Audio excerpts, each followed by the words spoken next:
कई मकानों में तोड़फोड़ हुई थी और 2 वाहन पुलिस के जले खड़े थे।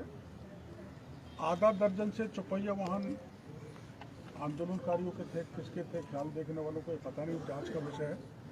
और करीब 100 सवा से मोटरसाइकिल जली पड़ी थी, वो तो आप लोगों ने भी देखी। तो पुलिस उनको भर के ले जा रही थी। अब मैं इसमें इतना ही निवेदन करना चाहता हूँ कि मैंने मंत्री जी से कहा है, क्योंकि ये मामला एक तरह से टारगेटेड है। टारगेटेड इसलिए है कि कुछ सिलेक्टिव कार्रवाई की गई और कुछ पुलिस की कार्रवाई में देरी हुई। आप जान रहे हो, जो घटना पोलिंग पर हुई थी उसी समय कार्रवाई हो जानी चाहिए। तो इसके कारण इतने लोगों को इकट्ठा होने का मौका मिल गया, इसको मैं स्वीकार करता हूँ।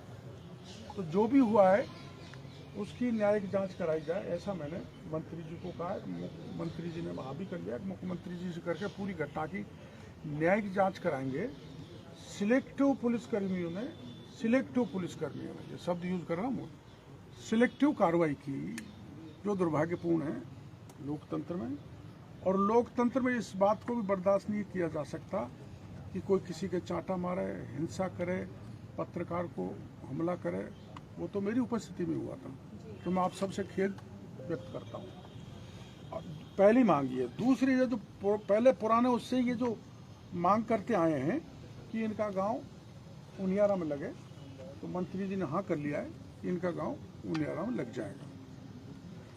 तीसरा है, उन्होंने तय किया है कि इनकी एक मांग ये है कि जो नुकसान हमारा हुआ है, गरीबों के मकान जड़ गए, कोई और सामान पड़ गए, एक के 5 लाख चले गए, जेवर चला गया और चारा वगैरह सब जला गया, जो उसमें सरकार कुछ भरपाई करे। वो देखेंगे, कोई NDRF SDRF का अप्लाई हो तो वो सरकार करेगी। इनका एक कहना ये है, जो हमको बड़ा अच्छा लगा, हमने पुलिस की जानकारी में भी दे दिया, कि इर्द गिर्द के ज़्यादा से ज़्यादा गांव इकट्ठे होंगे और इकट्ठे होकर फैसला करेंगे कि कोई अपराधी समाज कंटक हमारे गांव में प्रवेश नहीं करना चाहिए। उसका ये फैसला पंच पंचायत मौजूद लोग करेंगे और कोई हिंसा आज से अब से आगे उस इलाके में नहीं होगी। इसकी जिम्मेदारी पंच पंचायत के जैसे गाँव में होती है वैसा ये करेंगे, ऐसा इन्होंने फैसला किया है। बाकी जो है कार्रवाई या घटना अत्यंत दुर्भाग्यपूर्ण है। पार्टी, हमारी सत्ता इसको किसी भी तरह से उचित नहीं मानती। कार्रवाई की है, 60 लोग पुलिस ने डिटेन किए हैं। कल वहीं SP साहब थे, उन्होंने मेरे को कहा था 20 निर्दोष हैं, उनको हम छोड़ रहे हैं। तो हमने इनको भरोसा दिया है कि किसी निर्दोष को नहीं पकड़ा जाएगा, पकड़ लेंगे तो छोड़ा जाएगा जांच के उपरांत। और दोषी को, इनकी मांग है, दोषी कोई कहीं का भी हो उसको बख्शा नहीं जाए। ये कह रहे बाहर के लोग आ गए, कोई कोटा से, बूंदी से, झालावाड़ से, सवाईपुर से, जहाँ जहाँ भी, ये जैसा इनका कहना है बाहरी लोग वहाँ गए और बाहरी लोगों ने उपद्रव किया या लोग किसी ने किया जो अपराधी है, उसको, इनकी भी मांग है, उनको बख्शा नहीं जाए, निर्दोषों को छोड़ा जाए। मंत्री जी ने कह दिया, जैसा मैं कह रहा हूँ, ऐसे SP ने मेरे को कहा है कि 60 में 20 निर्दोष हैं, उनको पुलिस छोड़ देगी। बाकी आगे पुलिस कार्रवाई करेगी। एक हमने ये कहा है कि अब वहाँ शांति कायम हो गई कल मेरे जाने के बाद, तो अब भय का वातावरण नहीं बने, इसलिए पुलिस तो बनी, तैनात रहे, लेकिन दूर रहे, गांव में नहीं रहे। एक सर वो नए आदमियों को परेशान कर रहे हैं, तो ये गांव छोड़ के चले गए, गांव खाली है, तो वो भय निकले, भय मुक्त हो, अपने खेत और पशुओं को संभालें। इस दृष्टि से मंत्री जी ने भी कह दिया है ADG को कि भाई वहाँ पुलिस की छावनी नहीं बनी रहे। आप क्या कह रहे हैं? सर वो कर रहे हैं, नए आदमियों को जो टारगेट कर रहे हैं, उनको परेशान कर रहे हैं, तो उनको कोई दोषी हो तो कोई दिक्कत नहीं है, बाकी निर्दोष लोगों को मतलब लिस्ट बना के 80-85 आदमियों की जो बना रखी है वो गलत है सर। बिल्कुल उनकी जांच की जाए, अगर दोषी हो तो आप सुनो तो सही, आप मोटा उपाय ये करो, उपद्रवी आपके इलाके में नहीं आना चाहिए। नहीं आएगा सर, नहीं आएगा। बात सुनो, कल की भीड़ में अगर पत्रकार मर जाता तो मेरे भी वो लगती हथकड़ी, क्योंकि मैं षड्यंत्र का भागीदार बनता। और इतनी दूर था वो प्रेस रिपोर्टर आ रहा था, मैं भीड़ में इतनी दूर घुसा हुआ था, मैं एक ही कह रहा था भाई मैं तुम बैठ जाओ, शांतिपूर्ण तरीके में गांव देख आता हूँ, फिर तुमसे बात करूंगा, तुम्हारी मांग मानूंगा, कोई बात नहीं। वो एक crowd is a mindless creature, भीड़ के कोई दिमाग तो होता नहीं, और इनोसेंट बच्चे भी उस भीड़ में थे, वो कर देते हैं ऐसा, ऐसी स्थिति बनती है।